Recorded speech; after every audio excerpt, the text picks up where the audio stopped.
지금 울릉도 사동 앞바다에서는 지도 자체가 바뀌고 있습니다. 최신 항공사진을 위해서 내려다보면 바다였던 곳에 거대한 인공지반이 길게 뻗어 있고 그 위로 길이 1200m짜리 활주로의 윤곽이 점점 선명해지고 있습니다. 더 놀라운 것은 공사 속도입니다. 2026년 8월 20일 기준 울릉공항 건설공사의 전체 공정률은 약 81%까지 올라섰습니다. 불과 한 달 전인 7월 20일에는 80.7%, 8월 3일에는 80.51%였는데 이제 공정률이 다시 한 단계 올라간 것입니다. 말 그대로 바다를 메워 공항을 만든다는 계획이 실제 활주로 형태로 눈앞에 드러나기 시작했습니다. 이 공항의 핵심은 단순히 해안가에 활주로를 붙이는 것이 아닙니다. 울릉급 사동리 앞바다를 대규모로 매립하고 바다 쪽에 거대한 방호 구조물을 세운 뒤 그 안을 암석과 토사로 채워 항공기가 뜨고 내릴 수 있는 지반을 만드는 방식입니다. 위에서 보면 한쪽은 울릉도의 가파른 산지이고 다른 한쪽은 동해의 깊은 바다입니다. 그 사이에 인공적으로 만들어진 평탄한 공간이 직선으로 뻗어 있습니다. 울릉공항이 국내 최초의 해상형 소형공항으로 불리는 이유가 바로 여기에 있습니다. 현재 공사의 두 축은 가두봉 절취와 해상 매립입니다. 먼저 가두봉 절취 계획 물량은 약 912만 세제곱미터입니다. 2026년 8월 20일 기준 이 가운데 약 695만 세제곱미터가 절취돼 공정률은 약 76%에 도달했습니다. 한 달 전인 7월에는 약 682만 세제곱미터가 처리된 상태였기 때문에 짧은 기간에도 산을 깎아내는 작업이 계속 진행됐다는 것을 알 수 있습니다. 왜 산을 이렇게까지 깎아야 할까요? 이유는 간단합니다. 바다를 메울 엄청난 양의 재료가 필요하기 때문입니다. 울릉도 밖에서 모든 토사를 선박으로 운송한다면 공사비와 기간이 크게 늘어납니다. 그래서 현장 바로 옆 가두봉을 절취해 나온 암석과 토사를 해상 매립 재료로 활용하는 방식이 선택됐습니다. 즉 산을 깎는 작업과 바다를 메우는 작업이 서로 연결돼 있습니다. 산에서 확보한 재료가 곧바로 새로운 공항 부지의 일부가 되는 것입니다. 해상항배 매립 규모는 더 직관적으로 충격적입니다.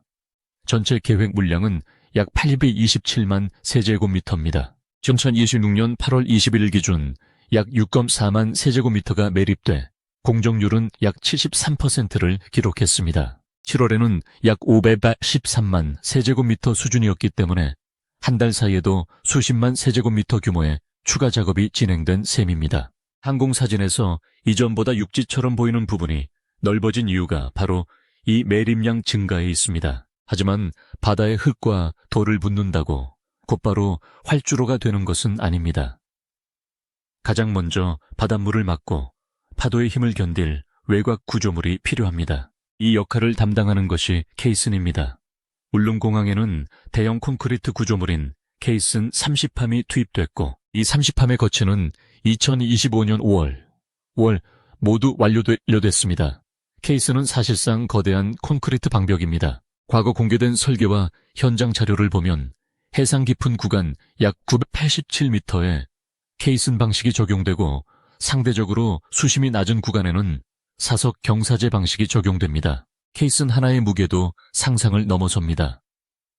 구조물별 차이는 있지만 대형함은 최대 약 16,411톤에 이르는 것으로 알려졌습니다. 이런 구조물을 육상에서 완성한 뒤 바다로 운반하고 정해진 위치에 정확하게 내려놓아 일렬로 연결해야 합니다. 단순 토목공사가 아니라 대형 해양 구조물 공사에 가깝습니다.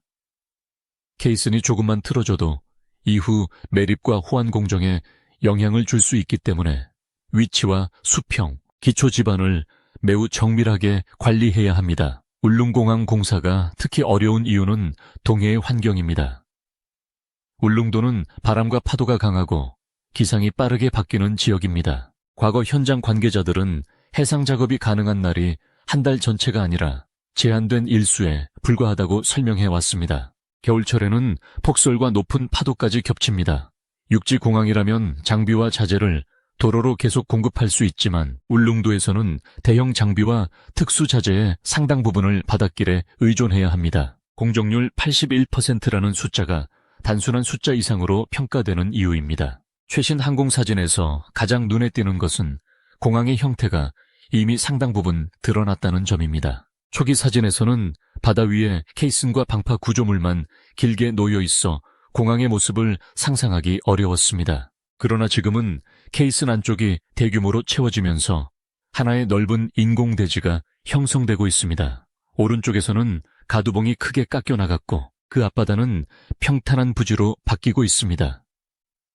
바다와 산 사이에 없던 땅이 생겨나는 장면입니다. 완공 후 활주로는 길이 1200m, 폭 36m 규모입니다.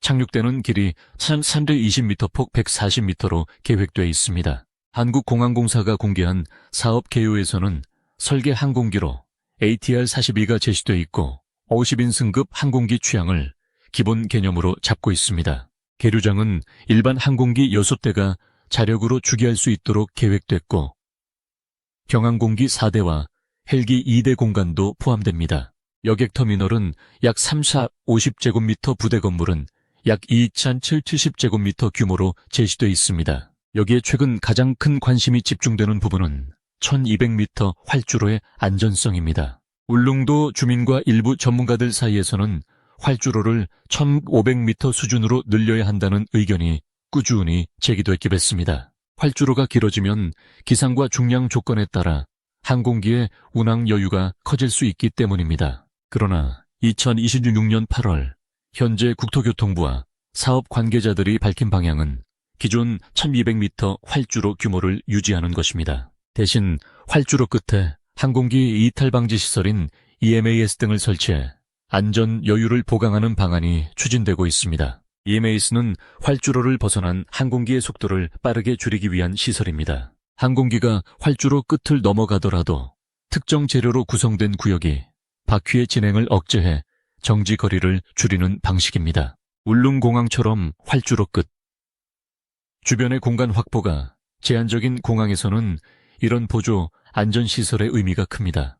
따라서 1200m라는 숫자만 보고 안전성을 단정하기보다는 실제 운항 기종, 항공기 중량 바람, 활주로 상태, 접근 절차, 이탈 방지 시설을 함께 봐야 합니다. 또 하나 주목할 점은 총사업비입니다. 2026년 7월 시공업계 보도 기준 울릉공항 건설 사업에는 약 8차트 96억 준유 700만 원 규모의 사업비가 투입되는 것으로 전해졌습니다. 용지 면적은 약 43만 제곱미터입니다. 2020년 11월 착공 이후 공사비와 일정이 여러 차례 조정돼 왔지만 지금 현장에서 확인되는 변화는 분명합니다. 울릉도 역사상 가장 큰 규모의 토목공사 가운데 하나가 80%를 넘어 막바지 구간으로 진입하고 있습니다. 다만 공정률 81%를 공항 전체가 81% 완성됐다는 뜻으로 받아들이면 안 됩니다. 현재 크게 진척된 것은 활주로와 공항 부지를 만드는 토목공사입니다. 공항이 실제로 문을 열기 위해서는 여객청사 항행안전시설 관제 관련 설비, 각종 전기통신시설 주차장 접근도로 시험 운항과 안전점검이 모두 이어져야 합니다. 특히 2026년 8월 20일 보도에서는 공항청사 건립공사가 아직 발주 전이라는 점도 확인됐습니다. 개항 시점도 최근 자료 사이에 차이가 있습니다.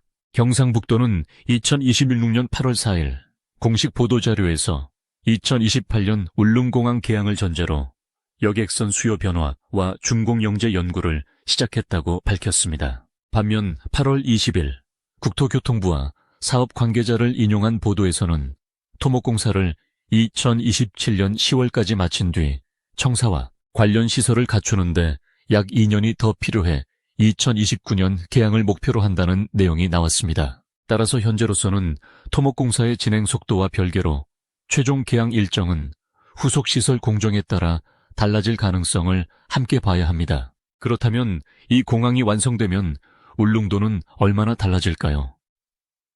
한국공항공사가 제시한 사업 목적에서 가장 중요한 숫자는 이동시간입니다. 서울에서 울릉도까지 현재는 육상 이동과 선박을 합쳐 약 6시간에서 9시간이 걸릴 수 있습니다. 공항이 정상 운영되면 항공 이동 시간은 약 1시간 수준으로 줄어드는 것이 목표입니다. 단순 관광 편의의 문제가 아닙니다. 주민의 병원 진료 학생과 가족의 이동, 긴급 물자, 수송 응급 환자, 이송 체계까지 모두 영향을 받을 수 있습니다. 특히 울릉도는 기상 악화가 발생하면 선박이 통제되면서 사실상 육지와의 연결이 크게 제한되는 섬입니다. 항공편도 기상에 영향을 받지만 해상교통에만 의존하던 구조에서 항공이라는 두 번째 교통축이 생긴다는 것 자체가 중요합니다. 응급 상황에서 선택지가 하나에서 둘로 늘어나는 것은 주민 입장에서 단순한 편리함 이상의 의미를 가집니다. 여기에 관광객의 접근성이 높아지면 숙박음식, 렌터카 물류, 지역 상권 전체에도 구조적인 변화가 예상됩니다.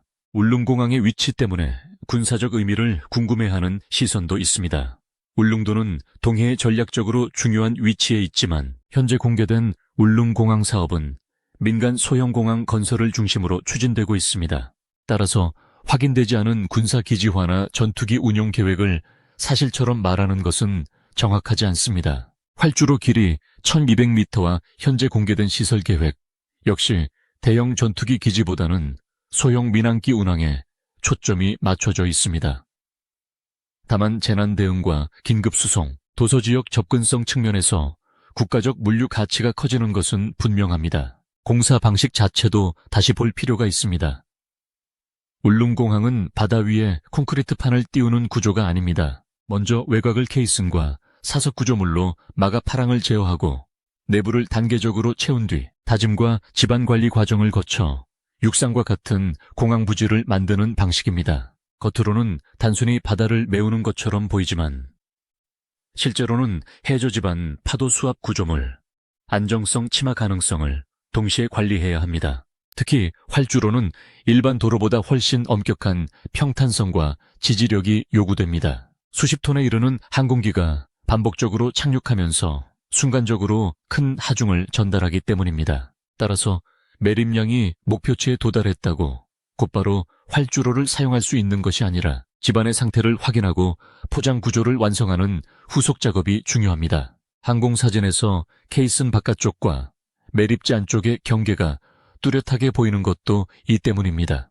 바깥쪽은 동해의 파도를 직접 받아내는 방어선이고 안쪽은 미래의 활주로와 공항시설이 들어설 공간입니다.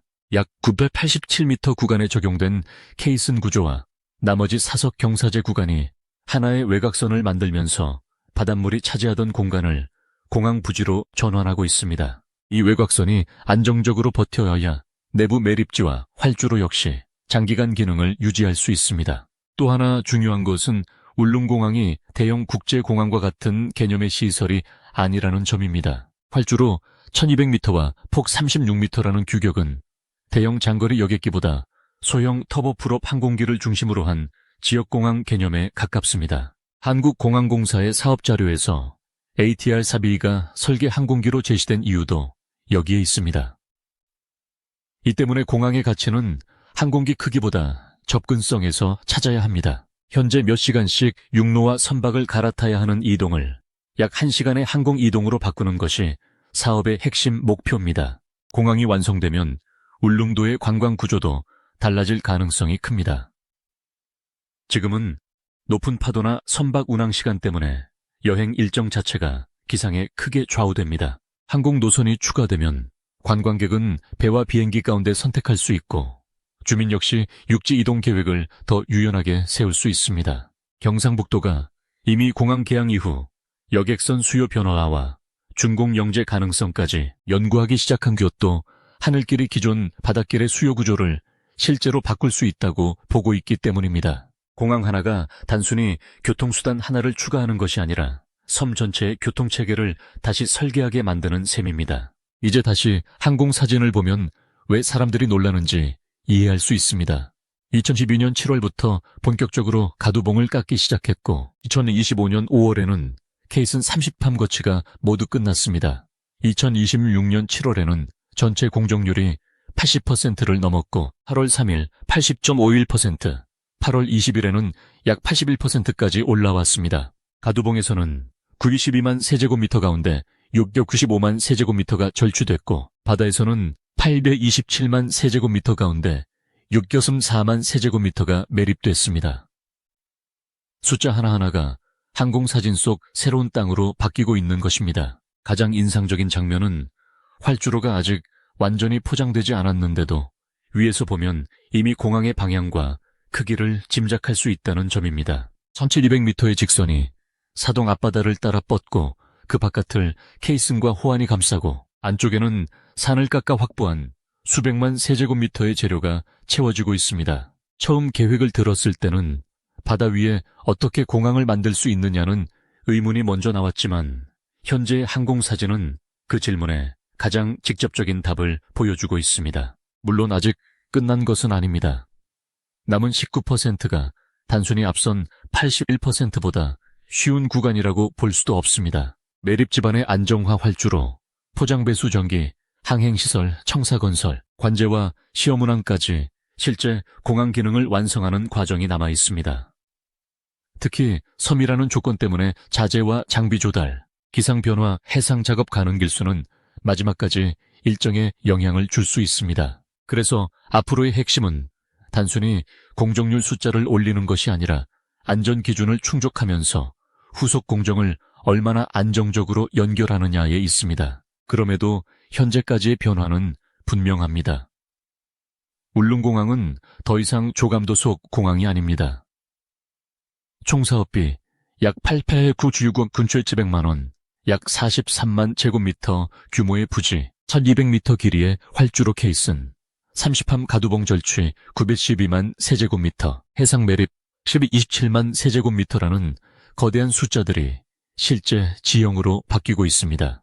산 하나의 일부를 깎아 바다를 메우고 그 위에 비행기가 착륙할 수 있는 땅을 만든다는 초대형 공사가 이제 완성 단계로 접근하고 있는 것입니다. 몇 년 전만 해도 울릉도에서 비행기를 탄다는 이야기는 먼 미래처럼 들렸습니다. 그러나 지금 위에서 내려다보면 활주로의 자리가 이미 보입니다. 공정률은 81%를 넘어섰고 바다는 육지로 변하고 있습니다. 이제 남은 질문은 공항이 정말 만들어질 수 있느냐가 아닙니다. 언제 모든 시설이 완성되고 어떤 항공기가 첫 번째로 이 1200m 활주로에 내려앉을 것인가입니다. 그리고 그 첫 착륙 순간 울릉도의 교통 역사는 배편 하나에 의존하던 시대에서 하늘길과 바닷길이 함께 움직이는 새로운 시대로 넘어가게 될 것입니다.